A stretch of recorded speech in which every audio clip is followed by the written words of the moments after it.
कांग्रेस के वरिष्ठ नेता डॉक्टर गोविंद सिंह ने कहा है कि दुनिया में घोटालेबाजों की प्रतियोगिता कराई जाए तो शिवराज सिंह चौहान गोल्ड मेडल लेके आएंगे। टेंडर घोटाला जैसे कई घोटाले हैं, अगर सीएम शिवराज सिंह घोटाले नहीं रोक पा रहे हैं तो इस्तीफा दें। मैं 18 साल से देख रहा हूं कि शिवराज सिंह चौहान लगातार घोटालों में लिप्त हैं, लेकिन वह जनता के सामने सच्चाई नहीं आने देना चाहते।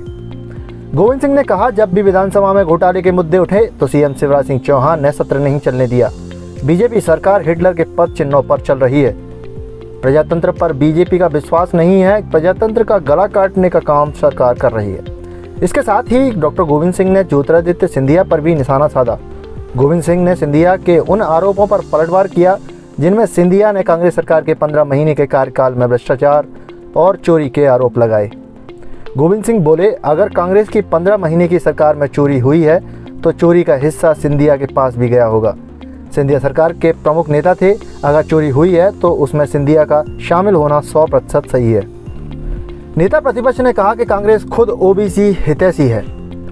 कांग्रेस ने ही मध्य प्रदेश में पिछड़ा वर्ग आयोग का गठन किया था। कांग्रेस ने ओबीसी को आरक्षण देने का काम किया।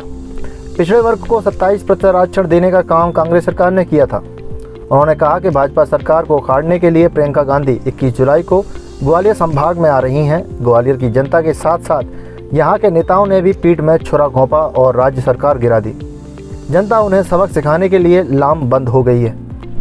कांग्रेस नेता अरुण यादव ने पटवारी भर्ती परीक्षा में घोटाले का आरोप लगाकर एक बार फिर शिवराज सरकार पर निशाना साधा है। अरुण यादव ने सरकार से सवाल किया है कि जब पटवारी परीक्षा को लेकर पहले ही शिकायत की जा चुकी है तो अब तक क्या कार्रवाई की गई। सरकार को पहले इसका जवाब देना चाहिए। अरुण यादव ने गृह मंत्री नरोत्तम मिश्रा से पूछा है कि सरकार किसे बचाने की कोशिश कर रही है। आखिर परीक्षा लेने वाली ब्लैकलिस्टेड कंपनी और सरकार के बीच कौन सा MOU साइन हुआ है। आखिर क्या कारण है कि पूरी सरकार खुद को बचाने में लगी हुई है। Bureau report, Madhyanchal today digital, Gwalior. हमारी प्रियंका गांधी जी 21 तारीख को ग्वालियर संभाग में भारतीय जनता पार्टी की सरकार में कील ठोकने का काम करने आ रही हैं। ग्वालियर की जनता के साथ जो यहाँ के नेताओं ने पीठ में छुरा मांगा, प्रदेश की सरकार गिराई है, उनको सबक सिखाने के लिए पूरे संभाग के हमारे साथी कार्यकर्ता, किसान, मजदूर, महिला और व्यापारी गोलबंद होकर सरकार को उखाड़ने का संकल्प लेंगे। इस सिलसिले में प्रबंध समिति की बैठक, जिसमें हमारे माननीय विधायक, जिलाध्यक्ष आदि प्रमुख कार्यकर्ता, वरिष्ठ कार्यकर्ता थे, उनके साथियों को बुलाकर रणनीति बनाने का काम किया और रैली बहुत सफल होगी और भारतीय जनता पार्टी का सफाई की शुरुआत ग्वालियर के मेला मैदान से प्रारंभ हो जाएगी। अच्छा डॉक्टर साहब, अभी एक पटवारी भर्ती परीक्षा वाला मामला है, यहाँ के एक कॉलेज का नाम आया है और कमलनाथ जी ने भी ट्वीट किया, प्रियंका गांधी जी ने भी ट्वीट किया। क्या मानते हैं कि कितने बड़े स्तर पर ये घोटाला हुआ? शिवराज सिंह तो घोटाला का सरगना है। मुख्यमंत्री शिवराज सिंह के इशारे के बिना ये सब घोटाले हो नहीं सकते।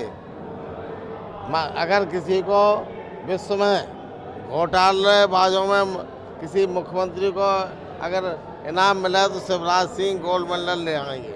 लेकिन उसमें शिवराज सिंह जी ने कहा कि उस सेंटर की तो रोक दिया गया है। रोकना क्या होता है? लाखों लोग, करीब 10 लाख बालकों ने परीक्षा दी है, उनने फीस ली गई, आना जाने का खर्चा हुआ 20-20 हज़ार रुपये एक बालक का खर्च हुआ बेरोजगार का।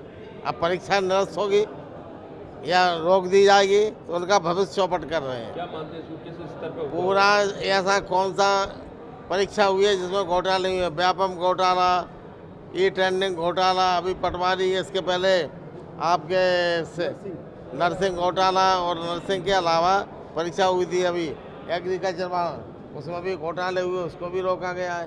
तो आखिर शिवराज सिंह अगर यह तो सरकार चला नहीं सकते, इतने असमर्थ हैं, क्षमता नहीं है, तो क्यों बैठे हो कुर्सी पे? तत्काल इस्तीफा दें। राहुल गांधी जी के ट्वीट पर सिंधिया जी ने कहा है कि पहले सरकार में लंबी चोरी करी, 15 महीने की सरकार में भी चोरी करी और अगर पहले वाली सरकार ने चोरी करी तो हिस्सा सिंधिया जी भी लेते थे, लिया होगा, ऐसा हो नहीं सकता। वे सरकार के प्रमुख थे, नेता थे। अगर चोरी में हुई है तो उसमें सिंधिया जी का शामिल होना 1,00,000% सही है। ये भी कहा कि परिवार जो है गोकुल कांड जैसे कांडों में फंसा रहा है, जो इस पर खुद दाग लगे, वो दाग कैसे लगा सकते हैं? बोफोर्स कांड में रहा जिनका परिवार, वो अब आरोप लगा रहे हैं घोटालों के। बोफोर्स कांड का तो सिद्ध हो गया है, कोई आरोप ही नहीं लगा, सिद्ध ही नहीं हो पाया। कोर्ट ने भी कहा जो फर्जी था, सुगूफा था मोदी जैसा 15 लाख का, वैसे ही सुगूफा चल गया इस देश में। डॉक्टर साहब, ये आखिरी सवाल है, विधानसभा स्थगित कर दी गई, बहुत सारी चीज़ें जो नहीं रख पाए। मैं 18 वर्ष से देख रहा हूँ, जब जब शिवराज सिंह घोटालों में फंस जाते हैं, 8.5 करोड़ प्रदेश की जनता के सामने सच्चाई नहीं आने देना चाहते।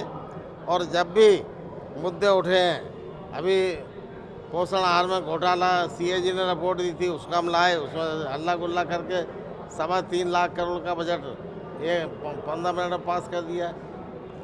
अब तक कभी भी विधानसभा शिवराज सिंह के रहते वर्ष में 20, 30, 32 दिन से ज़्यादा नहीं चली।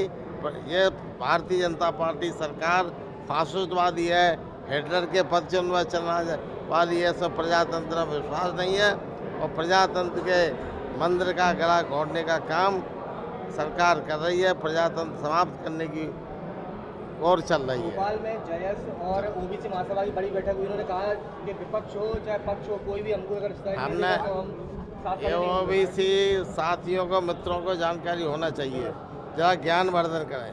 जब कांग्रेस की सरकार उड़ी, उन्होंने ओबीसी का ख्याल किया।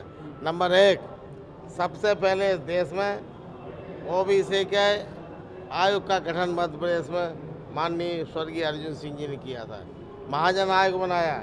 दिग्विजय सिंह जब सरकार में आए, 14% का आरक्षण पंचायतों में, नगर निगम में और नौकरियों में दिया। कमलनाथ जी आए, मैं स्वयं सामान्य प्रशासन मंत्री था, मैंने स्वयं मध्य प्रदेश में 27% आरक्षण पिछड़े वर्ग को देने के लिए कानून पारित किया। भारतीय जनता पार्टी के लोगों ने साजिश रचकर कोर्ट में, न्यायालय में लगाकर रुकवाने का काम किया है। हम तो कानून बना चुके थे, हम तो दे चुके थे, आदेश जारी कर दिए थे। न्यायालय में किसने रुकवाया? ये हमारे ओबीसी के साथियों को गहन परीक्षण करना चाहिए और सच्चाई लाएं, आखिर कौन से ऐसे लोग हैं जो आपके साथ गद्दारी कर रहे हैं। अगर आपको हमारे वीडियो पसंद आ रहे हैं तो चैनल को सब्सक्राइब करके घंटे के बटन को दबा दीजिए ताकि आप तक सारी खबरें समय से पहुंच सकें। धन्यवाद।